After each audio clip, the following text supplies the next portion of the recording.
Экинчи саатыбызга баш бактык. Алдыңкы мүнөттөрдө дагы сонун маалыматтар, коноктор бар. Ал эми азыркы конокторубуз болсо, кыргыз элибизде дүйнөгө дагы бир жолу даңазалап келген режиссер жана баш каармандын ролун аткарган бизде өзгөчө конокторубуз бар. Атанын керези тасмасындагы башкы ролду ойногон бизде актер Иманберди Мукул жана ошондой эле бул тасманын режиссер Дастан Жапарулу бүгүн бизге конокко келди. Кутмандтарыңыздар менен. Маанаңыздар кандай, белеңиздер, акыркы ушул жеңишиңиздер кут болсун, чын жүрөгүбүздөн куттуктайбыз.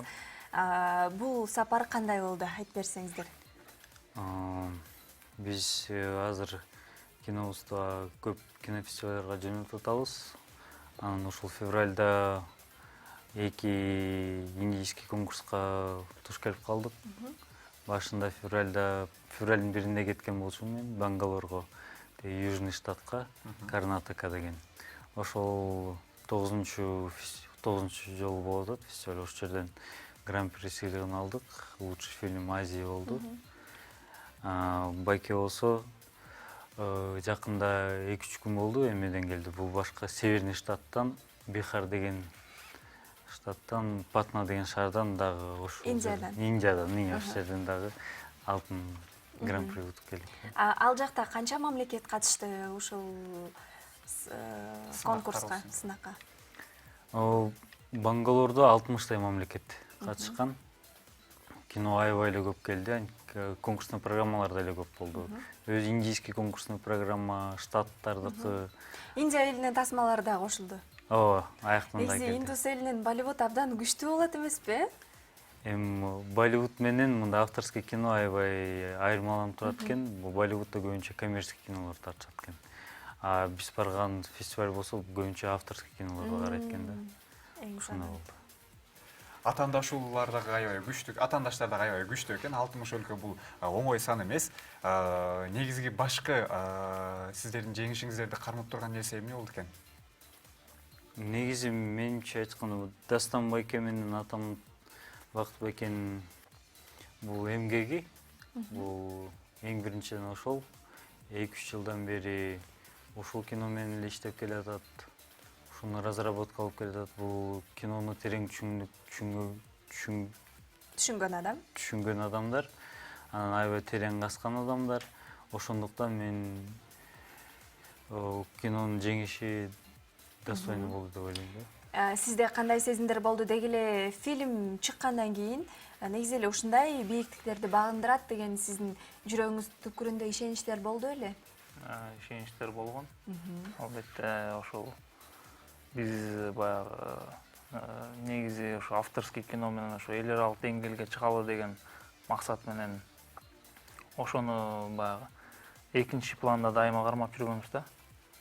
Ошо кинобуз тартып алса, ошо четте эл аралык деңгээлге чыгып, ошо фестивалдардын жардамы менен баягы кинобузду элге жана ошо коомчулукка жеткирели деген максат менен да. Фестивалдар ошого көп жардам берет, баягы авторский фильм болгондон кийин элдердин кызыгуусу көп болбойт да. Бирок ошо фестивалдар аркылуу ошо элдердин кызыгуусун көбөйтүп, ушундай автордук кинонун деңгээлин көтөрөлү деген чоң максатыбызга буюрса жеттик деп ойлойбуз. Ушундай 1 айдын аралыгында эле Индиянын 2 кинофестивалынан 2 гран-прини жеңип аткан болсо ошо чоң жетишкендик. Туура, абдан чоң жетишкендик. Ал эми биздин айрым телекөрүүчүлөрүм Атанын керези деп бул фильм тууралуу көптөр угуп атат. Балким айрымдары көргүсү келет. Азыркы учурда кинотеатрларда көрсөтүлбөйт. Бирок көрөм дегендерге кандай сиздер тараптан мүмкүнчүлүктөр пайда болот? Балким социалдык кайсы бир тармактан онлайн премьерасын жасайсыздар?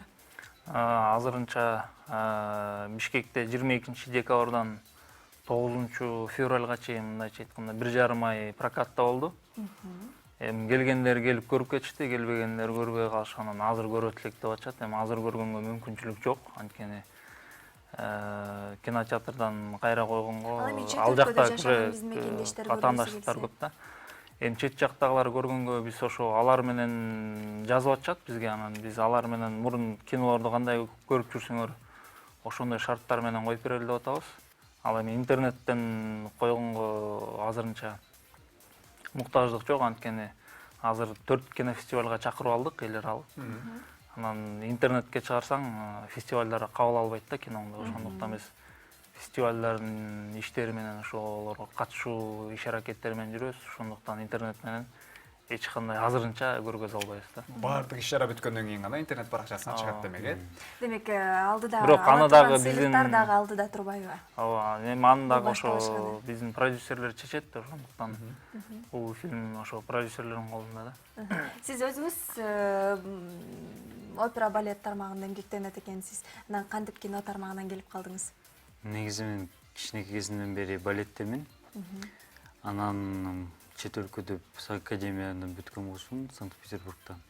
Анан ошол жерден келгенден кийин биякта иштеп жүргөндө Дастан байке кино тартылып көрбөйсүңбү? Эми башка жакта жашап келген баланын мүнөзү керек болуп атат дегенден анан кийин ошентип сүйлөшүп анан ошентип тартылып калдым. Удачно болуп калды да. Жактыбы сизге өзүңүз? Копулуңузга толдубу? Толду. Демек деп сизди ойлойм. жакын арада келечекте мына кино дүйнөсүнөн дагы көрсөк болот турбайбы? Аракеттенесиң кетет. Ниет бар болсо эле болду анда. Алда Да, күндөрдө самый главный. Далай гран-прини жеңүүчү дүйнөгө дөңгөрөтө кыргыздын бир маданиятын тааныткан тасмаларды көрөбүз деп жакшы үмүт кылалы. Айтсаңыз, тасма 60 өлкөнүн арасынан сурулуп чыккандагы себеби бар болсо керек. Тасма эмне тууралуу? Негизи бул тасма Кыскача мазмунун айтып өтсөңүз. кыскача мазмуну бул 90-жылдары мамлекет кыйналганда канча кишилер миграция менен көчүп кетишкен башка элгечи, башка мамлекеттерге. Ошонун результаты да бул. Канча эл кетип атат, улут жоголуп атат. Ошонун да проблемасы бул. 15 жылдан кийин атасы өлүп калгандан кийин атасынын сөөгүн көтөрүп баласы келет. Ошонун баарын Бул болгон окуябы? жок болгон эмес, бул окуя болгон эмес. Ошону чагылдырганда анткени бул бала, жаш бала традицияны билбейт, салт санааны билбейт, тилин эптеп билет, анан ошол мындайча айтканда. Көптөгөн кыйынчылыктар Да, көптөгөн кыйынчылыктан башынан өткөзүп, Анан үйрөнөт бирок. анан үйрөнүп кичинеден кетет да. Абдан кызыктуу, бизге да кызык болуп калды. Сиз мына ошол кино тармагында эмгектенген адам катары айтсаңыз, азыркы учурда мисалы коммерциялык тасмалар деп атасыз. Алар көпчүлүк учурда биздин элдин табитине жараша кинолорду тартат. Сиздин оюңуз боюнча кино тармагында эмгектенген адамдар элдин табитин тарбиялаш керекпи же элдин табитине ыкташ керекпи?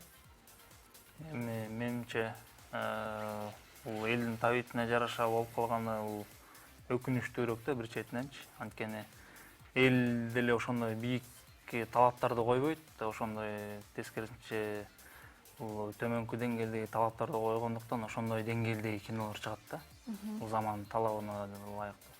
Мисалы 70-80 жылдары дүйнөдө автордук кинолор, коммерциялык кинолор болгон кем калбагандай кассаларды чогултуп, ошол фестивалдардан дагы, Оскар сыйлыгынан да бардык жерден жеңишчү да. Азыр болсо автордук кинолор булар фестивалдын эле деңгээли болуп калды.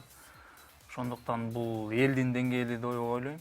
Ошол эл бийик деңгээлдеги кинону каалабагандыктан ушундай ылдыйкы деңгээлдеги кинолор чыга берет да. Бул ошо элдин спросунан менимче. Негизи автордук кинолор ошо тарбиялаганга эле чакырып келет, бирок эл ушундай дүйнө жүзү боюнча эле ушундай талабы ушундай болуп атат, ылдыйкы деңгээлдеги кинолор. Бирок сиздерге окшогон инсандардын жардамы менен буюрса сапаттуу, жогорку деңгээлде сапаттагы кино тасмаларга күбө болобуз деген ишеничибиз абдан чоң. Алдыда боло турганы мына ушул фестивалдарга аттанат экенсиздер, ийгиликтерди багындырып келе бериңиздер. Биз сиздер менен сыймыктанабыз. Ишиңизерге ийгилик, күндөн күнгө дагы жаңы тасмаларды күтүп, жалпы элге жакшы маанай тартуулап жүрөңүздөр. Ал эми бүгүн бизде конокто болсо Атанын керези тасмасынын башкы роль тасмасындагы башкы ролду жараткан бизде Иманберди Мукул жана ошондой эле бул тасманын режиссеру Дастан Жапаров болду. Биздин эфир улана берет.